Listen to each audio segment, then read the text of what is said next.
তবে রাজনৈতিক ঐকমত্যের কারণে আমাদেরকে যদি, আবার বলছি, যদি অল্প কিছু সংস্কার করে ভোটার তালিকা নির্ভুলভাবে তৈরি করার ভিত্তিতে নির্বাচন সম্পন্ন করতে হয়, তাহলে 2025 সালের শেষের দিকে নির্বাচন অনুষ্ঠান হয়তো সম্ভব হবে।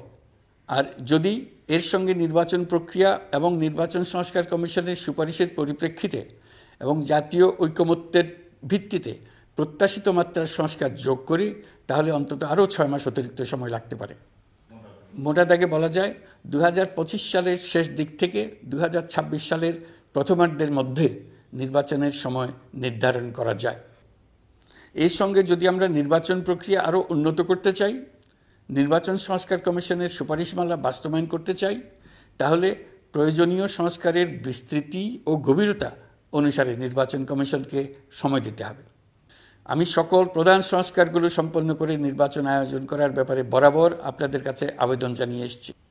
তবে নির্বাচন ব্যবস্থা সংস্কার ও সংবিধান সংস্কার কমিশনের কথা আমি একটু আলাদাভাবে বলতে চাই, কেননা এই দুটি কমিশনের সুপারিশের উপর প্রধানত নির্ভর করছে আমাদের আগামী নির্বাচন প্রস্তুতি ও তারিখ।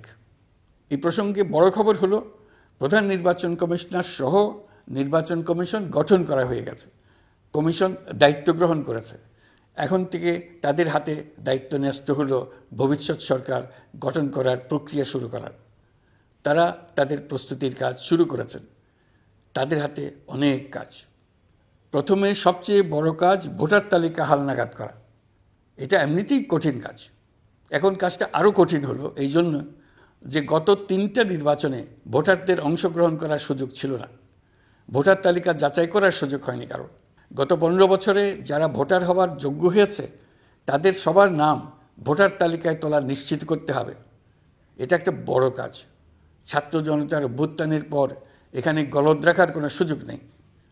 দীর্ঘদিন পর এবার বহু তরুণ তরুণী জীবনে প্রথমবারের মতো ভোট দেবে। অতীতে তাদেরকে সে অধিকার এবং আনন্দ থেকে বঞ্চিত করা হয়েছে। তাই এবারের নির্বাচনে তাদের ভোটদান একটি স্মরণীয় ঘটনা হয়ে থাকবে। এই অভিজ্ঞতাকে মসৃণ করার সমস্ত আয়োজন করতে হবে। আমার একান্ত ইচ্ছা এবারের নির্বাচনে প্রথমবারের তরুণ তরুণী ভোটাররা শতকরা 100 ভাগের কাছাকাছি সংখ্যায় ভোট দিয়ে একটি ঐতিহ্য সৃষ্টি করুক। নির্বাচন কমিশন এবং সকল সামাজিক প্রতিষ্ঠান ও রাজনৈতিক দলের প্রতি আমার আহ্বান, সবাই মিলে আমরা যেন ওই লক্ষ্য অর্জনে নানা প্রকার সৃজনশীল কর্মসূচি গ্রহণ করি। এখন থেকে সবাই মিলে এমন একটা ঐতিহ্য সৃষ্টি করি যেন স্থানীয় নির্বাচন সহ সকল নির্বাচনে সকল কেন্দ্রে প্রথমবারের ভোটাররা 100% কাছাকাছি সংখ্যায় ভোটদান নিশ্চিত করবে।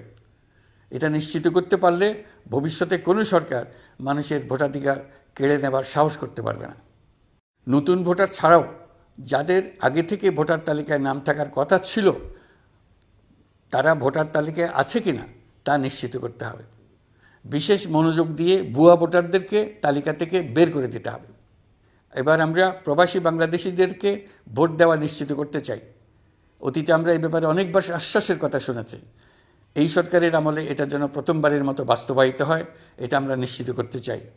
এর জন্য একটা নির্ভরযোগ্য ব্যবস্থা করতে হবে। সব কিছুই সমসাপেক্ষ ব্যাপার।